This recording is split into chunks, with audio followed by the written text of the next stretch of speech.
Doy la bienvenida a la doctora Esmeralda Gómez, economista. Muy buenas tardes, Esmeralda. Muchísimas gracias por acompañarnos. Hola, buenas tardes. Es un placer estar. Bueno, pues quería empezar poniendo el foco en el objetivo inicial de Donald Trump en esos aranceles. Esmeralda, ¿cuál fue su objetivo desde abril de 2025? Bueno, pues tenemos que contextualizar un poco porque llevamos un año con el mayor nivel de aranceles en Estados Unidos desde los años 30, con un tipo medio en torno al 17%. ¿Pero por qué? Porque anticiparon compras. Desde el momento en el que se anunció que iba a suceder todo esto, todas las empresas empezaron a anticipar para llenar el stock. Bueno, de enero a abril de 2025 tenemos que la tasa arancelaria efectiva promedio general pasó del 2,5% al 27%. ¿Por qué? ¿Qué es lo que buscaba Trump con todo esto? Pues había tres pilares fundamentales. Uno era reducir el déficit comercial, que es algo que a él le incomoda, en contra de lo que puedan pensar otros analistas. Hay un desequilibrio claro en Estados Unidos que se pretendía corregir, y es que Estados Unidos importa mucho más de lo que exporta. Entonces, los aranceles lo que hacen es que las importaciones sean más caras, bajando de esta manera el número. En segundo lugar, lo que pretendía era más fábricas, repatriar producción para evitar aranceles y también mejorar el empleo para la clase trabajadora, los puestos bien pagados dentro de la manufactura, que un año después podemos ver el balance con doble perspectiva. Sí que ha cambiado los flujos comerciales y ha generado ingresos fiscales. De hecho, ha triplicado los ingresos desde 2024, pero los costes en precios, inversión y en empleo son también visibles y no es lo que él esperaba. Como es cierto que todo esto era un experimento, tal y como él decía, para ver cómo se consolidaba en el mercado, las primeras lecturas, aunque ahora profundicemos, es que se ha producido una pérdida de ingresos en el hogar, que empezó en $2.400, luego se moduló a medida que los hogares también tomaban decisiones con esta nueva información que estaba en contexto. Y el PIB real ha caído en 2025 0,5 puntos y en 2026 se estima que sea una caída del 0,4. Atentos, que también se estima y se descuenta que se reduzca de forma persistente un 0,4%. Por lo tanto, hay doble lectura en todo esto. Esmeralda, Trump afirma que estas medidas han generado un milagro económico en lo que, bueno, pues él dice que ha heredado ese desastre después de la administración de Joe Biden. ¿Qué hay de cierto según los datos disponibles? Bueno, pues nos tenemos que ceñir a la parte económica, y hay un efecto sobre el déficit comercial.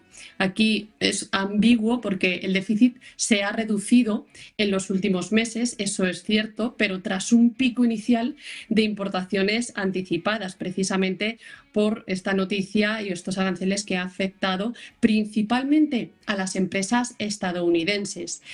Tenemos que hacer la lectura correcta y completa, como a mí me gusta siempre verlo todo, de una manera global.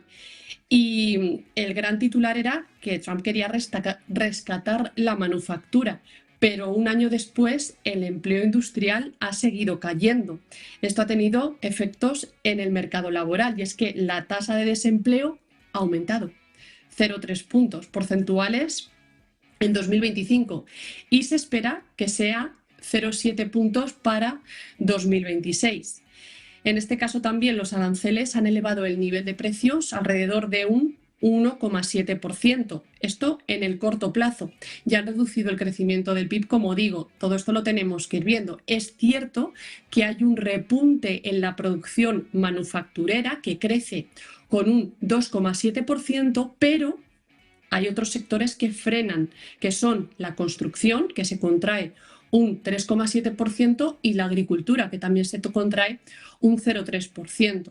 En términos del PIB y de puestos de trabajo, sale negativa la ecuación. Negativa la ecuación basándonos en los datos disponibles. Esmeralda, sobre los efectos de la economía estadounidense, ¿crees que hay una evidencia clara de que los aranceles hayan frenado la inflación o, por el contrario, que la hayan presionado al alza? Bueno, pues Estoy escuchando ahora mismo doble.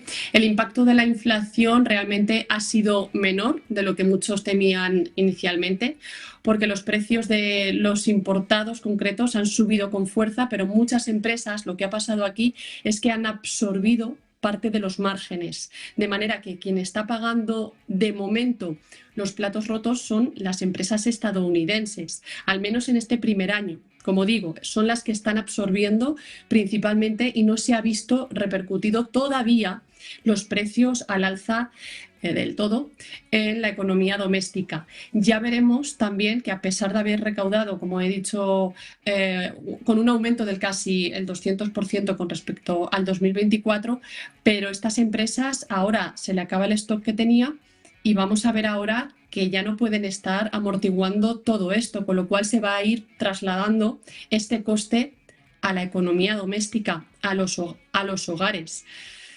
Vamos a ver que este 80% de la factura arancelaria que asumieron las empresas el año pasado, ¿cómo actuará Trump? Que es la pregunta que yo planteo cuando le llegue verdaderamente a las personas.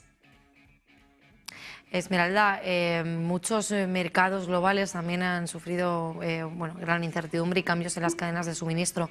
¿Cómo han respondido también otros países a estos aranceles?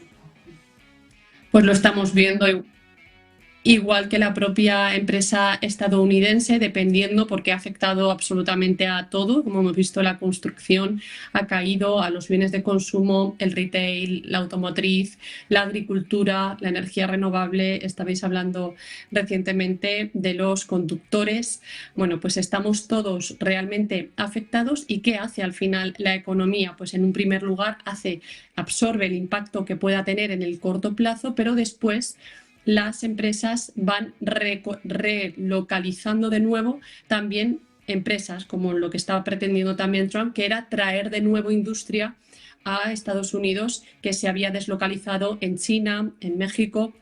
Todos estamos tomando decisiones y cada país, en función de la exposición global que tenga en relación a sus exportaciones, pues tomará medidas en mayor o menor grado, pero absolutamente todos los sectores, servicios, minerales, están afectados. Doctora, quería poner también el foco un poco en los costes y en los beneficios reales, ¿no? El Gobierno asegura que los aranceles fortalecerán la industria local. ¿Eso se ha traducido ya en beneficios netos para las empresas estadounidenses?